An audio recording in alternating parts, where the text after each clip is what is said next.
Bom dia, meus irmãos. Graça e paz. Vamos orar.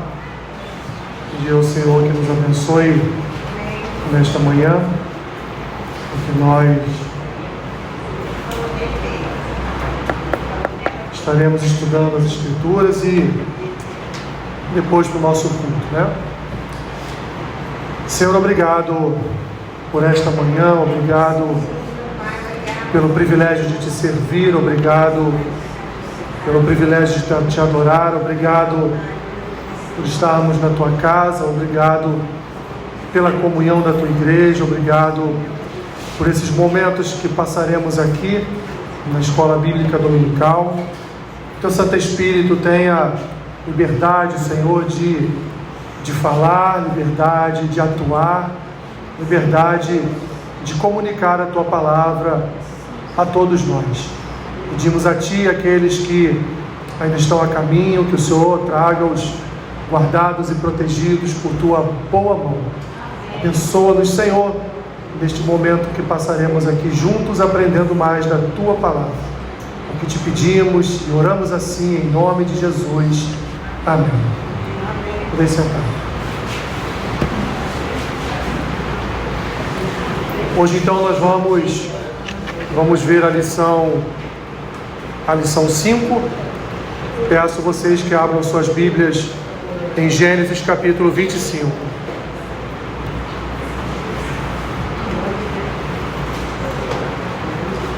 Gênesis capítulo 25.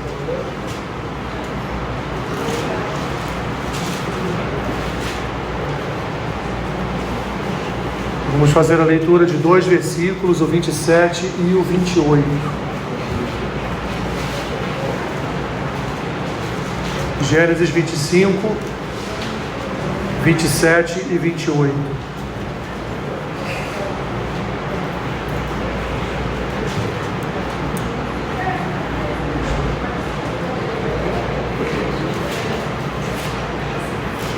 Amém? Olha o que diz capítulo 25, versículos 27 e 28. Cresceram os meninos. Esaú saiu perito caçador, homem do campo. Jacó, porém, homem pacato, habitava em tendas. Isaque amava Esaú, porque se saboreava de sua caça. Rebeca, porém, amava a Jacó. Até aqui, meus irmãos. Que a lição 5, que essa lição 5 nos traz. Nos traz um casal, como vimos aqui nos 2 versículos, um casal que está dividido pelo amor por seus filhos. O objetivo que nós temos nessa lição são 3. Em primeiro lugar, identificar os conflitos em seu próprio lar, avaliando suas causas e prejuízos. Você tem conflito na sua casa? Que bom, né? Que bom, porque isso faz parte da vida, não é? Ninguém tem família aqui sem conflito, a não ser que já esteja morto, aí não vai ter conflito nenhum mesmo, né? Mas enquanto você viver, a sua família vai passar por momentos de conflito. Enquanto você viver, vão ter ali disparidades entre os casais, com filhos, enfim, isso é normal em toda a família. Em segundo lugar, nós temos como objetivo dispor-se a resolver esses conflitos e ter paz nos nossos relacionamentos. Resolver de que forma? Resolver de forma sábia, resolver de forma temperante, resolver de forma bíblica, não da forma como nós queremos, não da forma de acordo com as nossas ações, com aquilo que vem ao nosso coração muitas vezes para a gente tentar com as nossas próprias mãos resolver.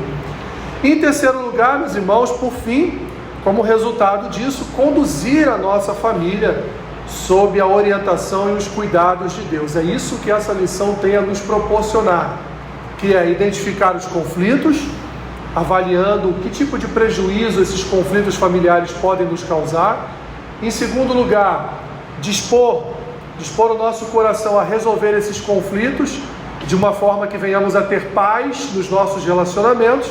E em terceiro lugar, diante de tudo isso, conduzir a nossa família, ainda que seja com dificuldades, ainda que seja em momentos de tribulação, mas conduzir a nossa casa, a nossa família, sob os cuidados, sob a orientação de Deus. Antes de chegarmos a esse texto de Gênesis capítulo 25, o que aconteceu mais de 20 anos atrás? Sara morreu, Sara, mãe de Isaac, faleceu, e Abraão então se viu ali diante de um dilema: eu preciso casar Isaac. Era assim naquele tempo, né? O pai casava o filho, ou casava a filha. Então preciso, esse rapaz está crescendo, daqui a pouco ele está aí como titio, eu preciso casar ele. Então o que Abraão faz? Ele chama o seu servo Eliezer ou Eliezer, tanto faz aí a forma como você vai falar o nome dele, chama o seu servo e fala assim: vai lá na minha terra, lá no meio da minha parentela, porque eu não quero que Isaac case com as mulheres aqui da minha região, da minha área.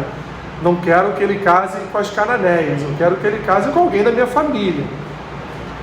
E envia então o seu servo até a sua parentela, até a parentela também ali de Sara, porque ela era também daquela terra. E Eliezer então, quando já está na terra, ele se preocupa. Por quê? Porque ele fez uma aliança com Abraão, uma aliança de levar até a casa de Abraão uma esposa, uma mulher para Isaac. Esse homem, ele ora e pede a Deus: Senhor, olha, se de fato for daqui desta terra que o Senhor tiver uma esposa para Isaac, o Senhor vai me mostrar diante de algumas coisas que vão acontecer. E aí Eliezer, ele vai listar ali uma série de acontecimentos, e ele ora e entrega nas mãos do Senhor. No mesmo dia, ele vai dar água para os animais, para os camelos, e ter um encontro então com Rebeca, e tudo aquilo que ele dispôs diante de Deus, Rebeca faz de forma idêntica, igual. Então ele reconhece nela que, olha, essa de fato é a mulher que Deus então separou para que eu levasse a Isaac. Ele então conhece a família de Rebeca, e quem é um personagem muito conhecido na história de Jacó, que é o irmão de Rebeca? Labão, né? Labão lá, irmão de Rebeca, já queria prender mais Eliezer ali, porque Eliezer levou prata, levou ouro, levou joias para a noiva. Ele já queria prender mais Eliezer ali na sua terra, e Eliezer: não, eu tenho que voltar agora, hoje, porque eu preciso entregar a Rebeca então, para que ela se case com Isaac. Voltando então para a terra, já chegando próximo às tendas de Abraão, Rebeca então avista Isaac e pergunta: aquele ali é o meu prometido? Né? E aí o texto bíblico diz que ela apeia, né, do camelo, ela dá um pulo do camelo, coloca o véu, nada interessada em se casar com Isaac, né? Doida para não ficar para titia. Então ela pula do camelo, né? E aí nós vamos ver ali o encontro. E Isaac leva ela para a tenda, que era a tenda de Sara, sua mãe, e ali então ele consuma o casamento.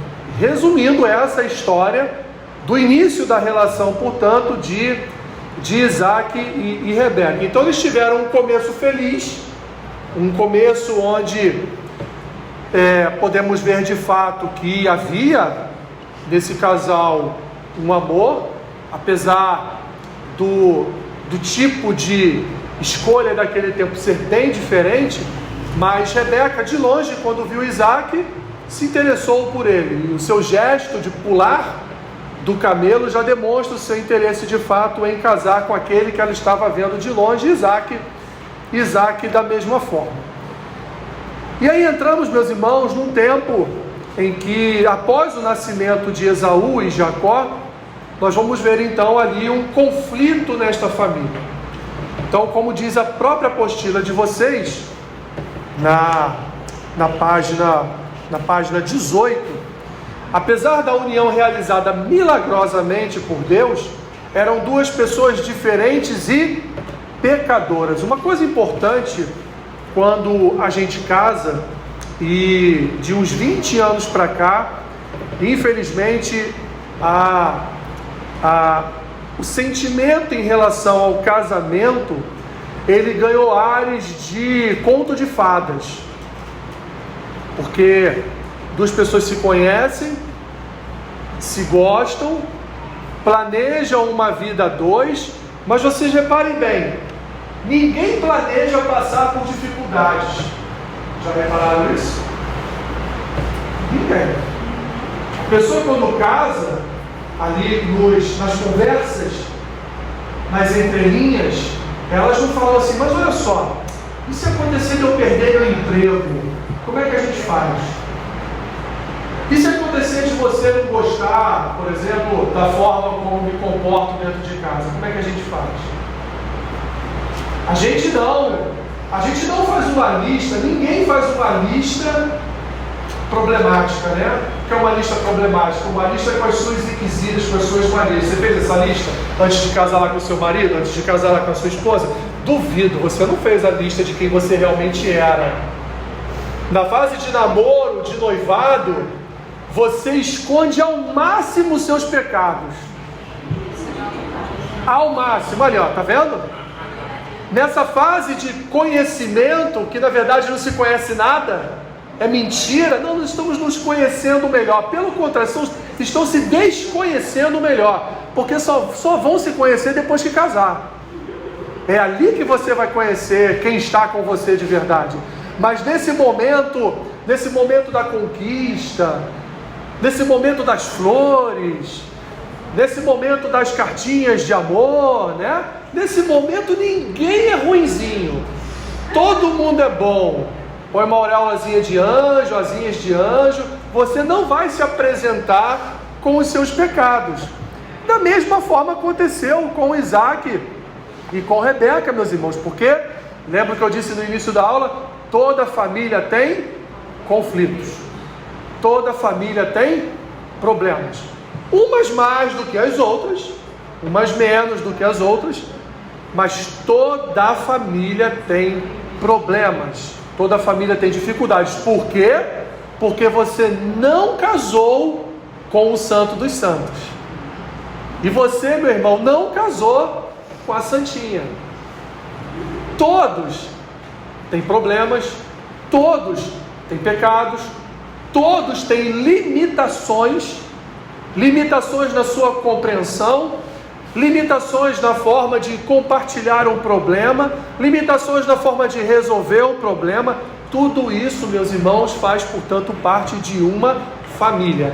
Apesar do casamento ser um milagre de Deus, apesar da união de um homem com uma mulher ser um ato milagroso da parte do Senhor, pois assim ele perpetua o seu desejo de reunir famílias em toda a terra, ainda assim, casamento é um ato perigoso. Não é um ato de conto de fadas, é um ato perigoso. Você está se unindo a quem você não conhece, e esta pessoa também está se unindo a você, a quem ela também não conhece. Com um dia de casados, você também não vai conhecer, porque vocês estão na lua de mel. Mas quando volta a lua de mel, quando a rotina acontece, quando os problemas surgem, então nós vamos aí conhecer uns aos outros. Isaac só teve Rebeca como sua mulher. O texto bíblico nos mostra que em nenhum outro momento Isaac teve nenhuma outra mulher, como foi, por exemplo, com Abraão, que se casou com quem? Com Quetura, né? Após a morte de Sara, e teve outros filhos. Tá bom? Era um casal, meus irmãos, que orava, e dessa oração adveio o que? Os filhos. Rebeca passou quase o mesmo tempo de Sara a orar, né? Rebeca passou 20 anos, cerca em torno de 20 anos, orando, e quando Deus a abençoou com um casal de gêmeos. Isaac e Rebeca se amavam, havia grande afeto entre os dois, e isso a gente pode comprovar no momento em que Isaac e Rebeca estavam nas terras dos filisteus, e Abimeleque ali vê os dois, vê Isaac fazendo um carinho em Rebeca. Isaac tinha feito a mesma coisa que Abraão fez com Sara, quando Abraão foi até o Egito por causa da fome. Disse que ela era a sua irmã. No caso lá de Abraão, de fato, era meia irmã, né? No caso aqui de Isaac, não, mas ele, para não ser morto, e ali então fazerem algum mal a Rebeca, ele avisou que ela era sua, ele mentiu, avisou que ela era sua irmã. E Abimeleque vê ali o afeto dele, passando a mão no rosto de Rebeca, um carinho que normalmente um irmão não tem com uma irmã, né? Uma coisa assim muito mais chegada, muito mais de casal do que de irmãos. Isaac e Rebeca, meus irmãos, são exemplos de um casal. Mas, como eu disse, em toda a família nós temos conflitos. Na página 19 da apostila de vocês, a gente dá início a esses conflitos. Em primeiro lugar, esse conflito ele tem início ainda no ventre de Rebeca. O que aconteceu lá no ventre de Rebeca? Os irmãos o quê? Estavam se pegando ali dentro do ventre dela, né? E ela, o que ela faz? Ela ora. Ela pergunta ao seu Senhor, por que está havendo essa luta entre os meus dois filhos aqui no ventre? E o Senhor responde, diz para ela, olha, de fato há dois povos no seu ventre, e dois meninos, e o maior viria o que? A ser servo do menor. Então guardem isso, meus irmãos. Deus já havia comunicado a Rebeca que o maior serviria ao menor, ok? Guardem isso. Apesar, meus irmãos, de Esaú ser o primogênito e assim herdar duas partes da herança paterna, ele não demonstrara ser merecedor de tal bênção quando ele fez o quê? Quando ele negligenciou a sua primogenitura, quando ele vendeu o seu direito de primogenitura. Ele vai à caça, quando volta cansado, volta faminto, e ali encontra o quê? Jacó fazendo um guisado ali, né? Uns falam sopa de lentilhas, outros falam, enfim, mas ele está ali fazendo um guisado, e então o seu irmão lhe pede, poxa, me dá um pouco dessa sopa aí, estou cansado, estou com fome, estou exausto da caça. E Jacó, de forma muito inteligente, porque a primogenitura podia ser vendida, ela podia ser comprada, tá? Ele então faz uma proposta ali ao seu irmão então vende o seu direito de primogenitura, e ali então os dois se entendem nessa troca, nesse comércio feito ali com o direito de primogenitura.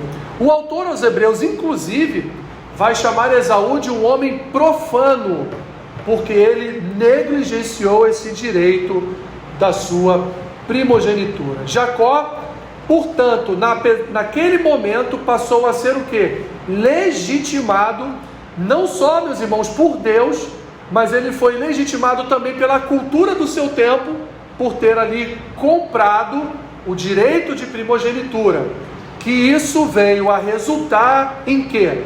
Na confirmação daquilo que Deus havia falado com Rebeca, quando os dois meninos ainda se encontravam no ventre dela, de que o maior serviria, portanto, ao menor. Jacó, e percebemos bem isso no texto, Jacó sempre quis o direito de primogenitura. Muito provavelmente porque, de fato, em primeiro lugar, ele queria mesmo, era desejo dele ser no futuro o patriarca, continuar o patriarcado do seu pai, não só o patriarcado naquilo que concerne a direito de propriedade, a posse de bens, né, a ser o líder da sua casa, mas ele também queria ser ali para a sua família, na continuidade do seu pai, ele queria continuar a ser ali na sua figura e representando o seu pai, uma presença espiritual na sua casa, alguém que tivesse ali um relacionamento mais próximo do Senhor e conduzisse sua família nessa proximidade maior com Deus. Então Jacó, meus irmãos, ele até mesmo no seu nascimento, ele tentou ali segurar o calcanhar de Esaú para tentar sair na frente de Esaú, e não conseguiu. Esaú nasceu primeiro. Jacó não pensou duas vezes em comprar esse direito e depois suplantá-lo de seu irmão, mas como o texto bíblico registra, em Gênesis 25, 23, Deus já havia escolhido Jacó. Duas situações aí que eu pergunto aos irmãos. Precisava, em primeiro lugar, Jacó ter comprado a primogenitura de Esaú? Não. Porque Jacó, com certeza, conhecia a história da briga no ventre. Porque Rebeca, com certeza, deveria sempre estar falando com o filhinho do seu coração, né? Olha, você fica tranquilo, Deus me prometeu que o seu irmão vai te servir.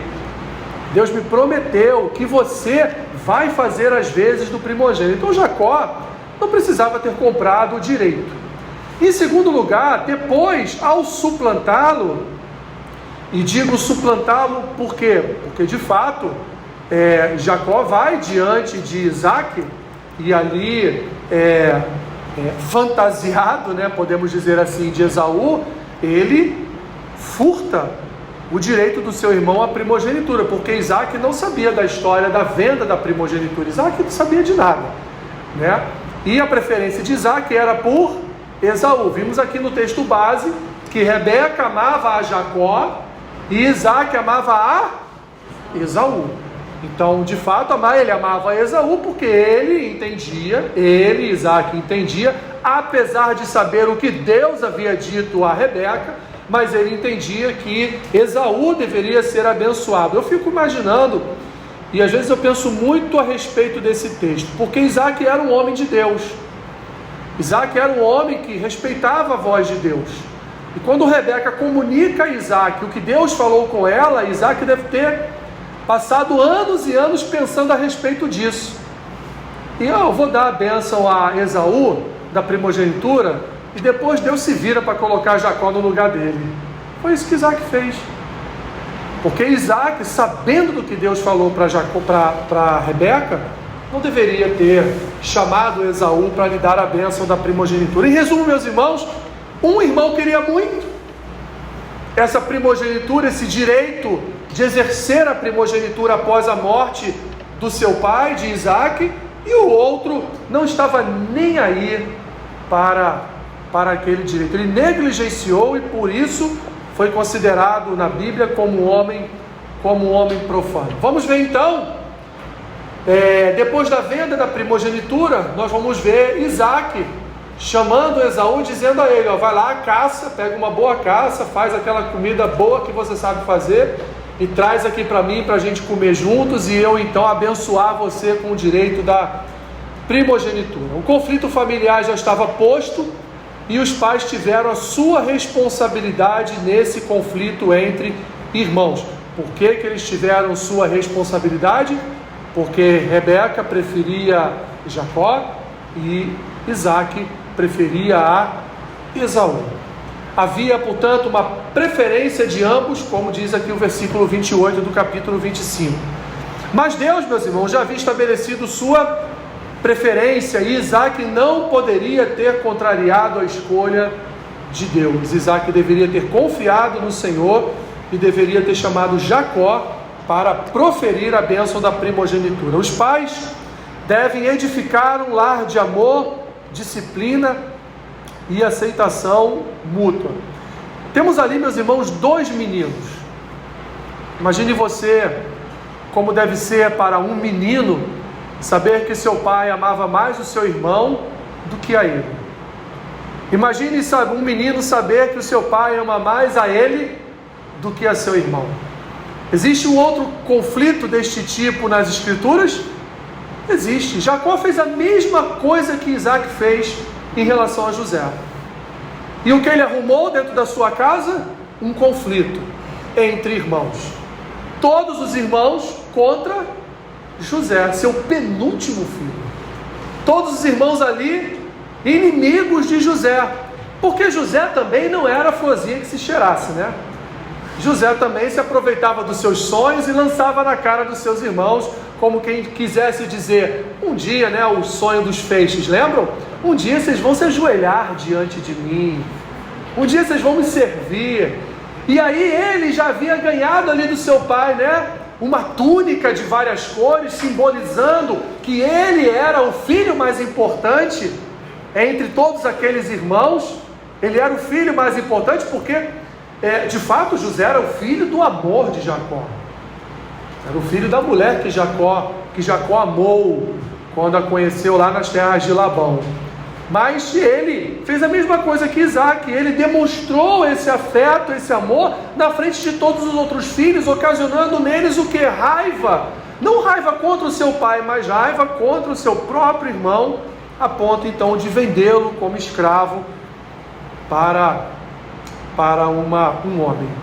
Então os pais, meus irmãos, eles devem ter esse cuidado de edificar um lar em amor, disciplina e aceitação mútua. Eu sei que o nosso coração, eu não posso falar, porque eu tenho um único filho, né? Então todo o meu amor é dedicado a ele.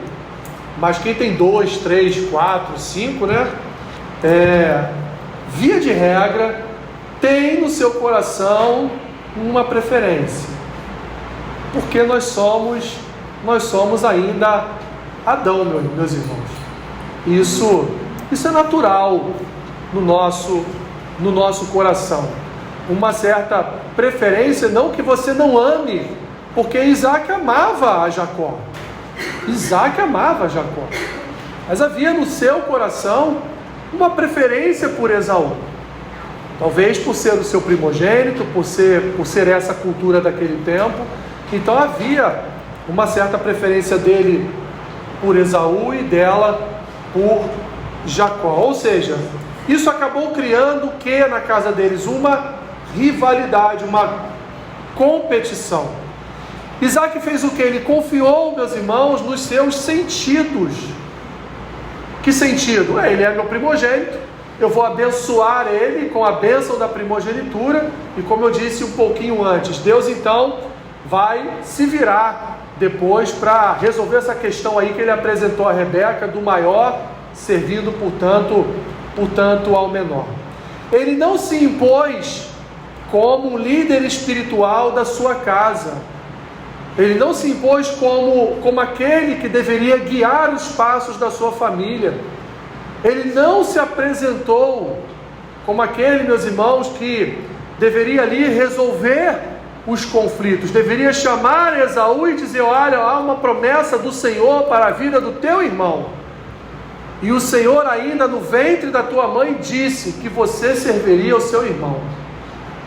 Então eu posso até lhe abençoar com a bênção da primogenitura, mas esteja preparado, porque no futuro Deus vai realizar algo, vai fazer alguma coisa que você vai ser servo do seu irmão. Ou chamava os 2 filhos e resolvia o conflito ali naquele momento: eu vou impor a minha mão em primeiro lugar sobre a vida de Jacó, porque Deus disse, Deus determinou, Deus escolheu que Jacó seria o líder da minha família. Então seriam eram duas opções que Isaac tinha. O que Isaac fez, meus irmãos? Ele lavou as mãos e levou, embora Rebeca tenha culpa, está aqui escrito, Rebeca contribuiu para o conflito ajudando Jacó, ele levou sua esposa a tomar uma atitude, não tirando de sobre a vida dela essa responsabilidade por tal atitude, porque ela foi responsável pelo que ela fez com o seu filho, fazendo com que ele enganasse seu próprio pai. Ela enganou seu marido, ele enganou o seu próprio pai e também o seu irmão. Jacó e Rebeca poderiam ter ido diante de Esaú e dito a ele: olha, Jacó, no dia tal, na hora tal, Esaú vai poder lhe confirmar, Jacó comprou o direito de primogenitura de Esaú. Então você não pode abençoar Esaú como primogênito dessa casa, porque ele negligenciou esse direito, ele vendeu esse direito a Jacó. Mas Rebeca e Jacó não fizeram isso. Rebeca preferiu enganar o seu próprio marido e levar o seu filho a cometer um erro, levar o seu filho então a ser ali um usurpador. Vemos em Esaú alguém que quebrou a sua promessa, porque Esaú havia o quê? Vendido o seu direito de primogenitura. Então Esaú, quando foi chamado por Isaac, deveria ter dito ao seu pai: pai, eu vendi meu direito de primogenitura ao meu irmão Jacó. Se ainda assim o Senhor quiser me abençoar como primogênito, tudo bem. mas eu estou lhe dizendo que eu vendi esse direito de primogenitura. Hoje Deus sabe, porque Deus viu, Deus foi o único que viu, Deus sabe que isso está nas mãos de Jacó, eu não tenho mais esse direito. Mas Esaú também, meus irmãos, não fez isso. E por último, Jacó mentiu para o seu pai. Percebam, meus irmãos, que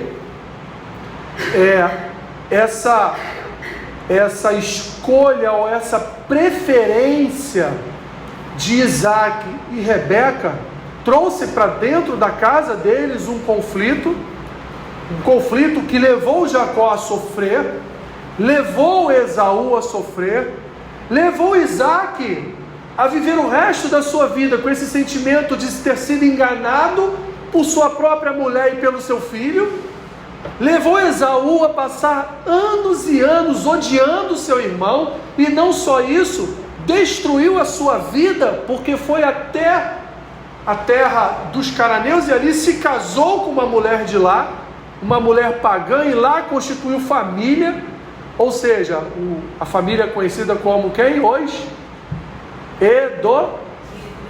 Os edomitas, que anos e anos depois na história de Israel vão ajudar os inimigos de Israel a destruir Israel.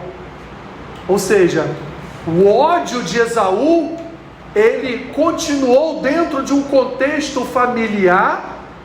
Nós vamos ver, anos depois Esaú perdoa Jacó, mas a tribo de Esaú, que sabia de toda a história, ela se perpetuou como povo edomita, e anos, séculos depois, esse mesmo povo faz o quê?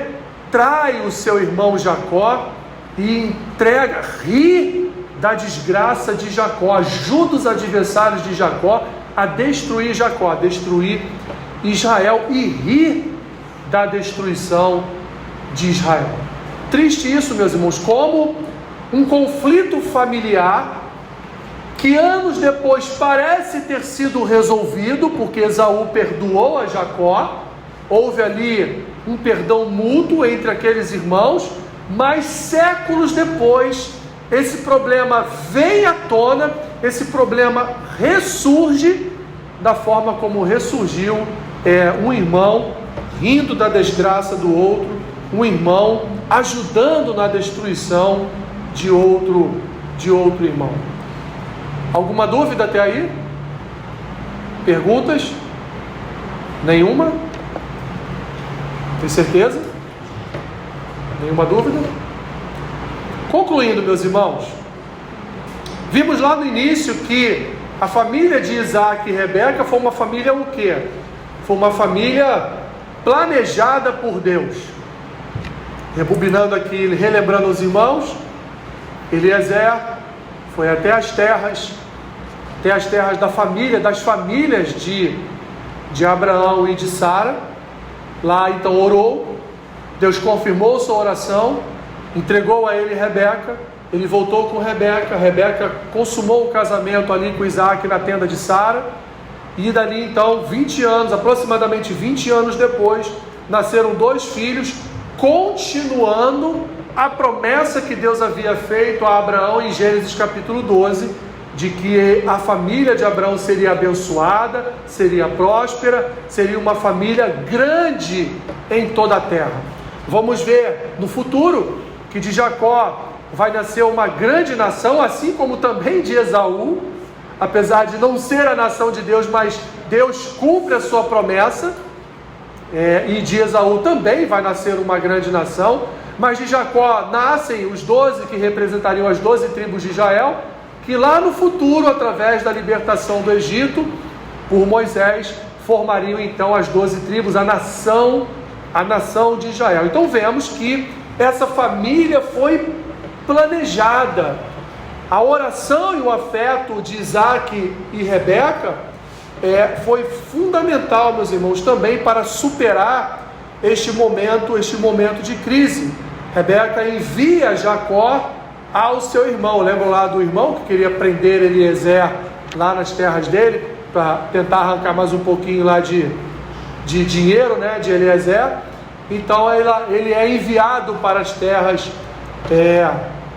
de Labão, irmão de Rebeca, e lá então passa muitos anos constituindo famílias, tendo filhos, mas também sofrendo uma certa escravidão nas mãos de Labão, pagando o preço de tudo aquilo que ele fez.